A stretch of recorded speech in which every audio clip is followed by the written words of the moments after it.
मुरथाल नाम के एक गांव में एक बहुत ही मशहूर ढाबा था। पूरे गांव के लोग उसी के पास खाना खाने आते थे। ढाबे का मालिक और उसका बेटा मन लगा के काम करते।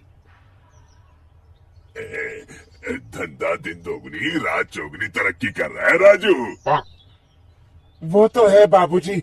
आजकल तो दूसरे गांव के लोग भी खाना खाने अपने पास ही आते हैं। ये तो अपनी मसालेदार और मलाईदार लस्सी का कमाल है। रामलाल की लस्सी हर जगह मशहूर है। धीरे धीरे ग्राहकों की संख्या इतनी बढ़ती गई कि उन दोनों के लिए संभालना मुश्किल हो गया। एक दाल मखनी, बटर नान और लस्सी देना। जी माफ कीजिए, लस्सी तो खत्म हो गई है। आखिरी ग्लास का ऑर्डर भी ले चुका हूँ।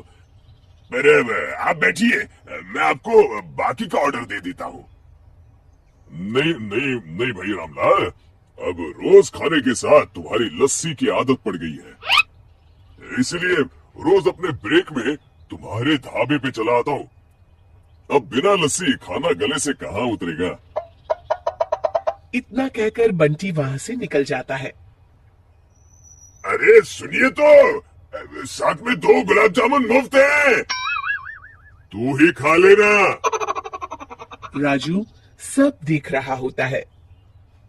बाबूजी, काफी दिन से लस्सी दोपहर तक ही खत्म हो जा रही है, तो फिर उसके बाद लस्सी ना मिलने की वजह से बहुत से कस्टमर नाराज हो रहे हैं। अगर यूं ही चलता रहा तो ढाबा बंद करने की नौबत आ जाएगी। सही कह रहे हो बेटा, लेकिन करे तो क्या करे। अभी पिछले महीने ही ढाबा बड़ा करवाने में सारे जमा किए हुए पैसे खर्च हो गए। अब लस्सी के लिए नया नौकर कैसे रखूं? कुछ और सोचना पड़ेगा। शाम को दोनों घर पहुंचते हैं। ये क्या माँ, तुम फिर से हाथ से कपड़े धो रही हो? ये इतनी बढ़िया स्लर्पुल की वॉशिंग मशीन लेके दी है तुम्हें, तो तुम अपने हाथ से कपड़े धोने की वजह से क्यों अपने हाथ खराब करती हो? तुझे तो पता है ना राजू, मुझे कहाँ आती है ये मशीन मशीन चलानी। बताया तो था माँ, पहले डालो कपड़े, फिर डालो पानी, फिर डालो सर्फ और मशीन घूमना शुरू। पहले डालो कपड़े, फिर डालो पानी, फिर डालो सर्फ और मशीन घूमना शुरू। पहले डालो कपड़े, फिर डालो पानी, फिर डालो सर्फ और मशीन घूमना शुरू।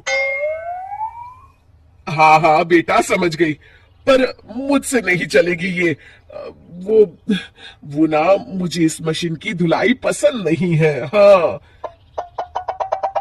ठीक है माँ, अब तुम्हें मशीन नहीं चाहिए तो मैं मान लेता हूँ। अगले दिन राजू दुकान में घर से वॉशिंग मशीन मंगवाता है। हाँ भैया, यही रख दो। राजू, ये क्यों मंगाया हो? अब माना कि धंधा थोड़ा मंदा है, मगर इतना भी नहीं कि ढाबा बंद करके अब धोबी घाट खोलना पड़े। ऐसा नहीं है बाबूजी, आप बस देखते जाओ। पहले डालो दही, फिर डालो गुलाब जल, फिर डालो हमारे स्पेशल मसाले और मशीन घूमना शुरू। ये लीजिए, 5 मिनट में मशीन भर के लस्सी तैयार। रामलाल लस्सी को चखता है। वाह रे वाह, हैरानी है, उम्दा, बिल्कुल वैसा ही स्वाद। बड़ा समझदार है रे तू, मेरा राजकुमार। किससे पता था तेरे माँ के हाथ से कपड़े धोने की आदत हमारे बिजनेस के काम भी आएगी। राजू और रामलाल अपने ग्राहकों को लस्सी परोसने लगते हैं। धीरे धीरे रामलाल का ढाबा वॉशिंग मशीन वाले ढाबा के नाम से मशहूर होने लगता है।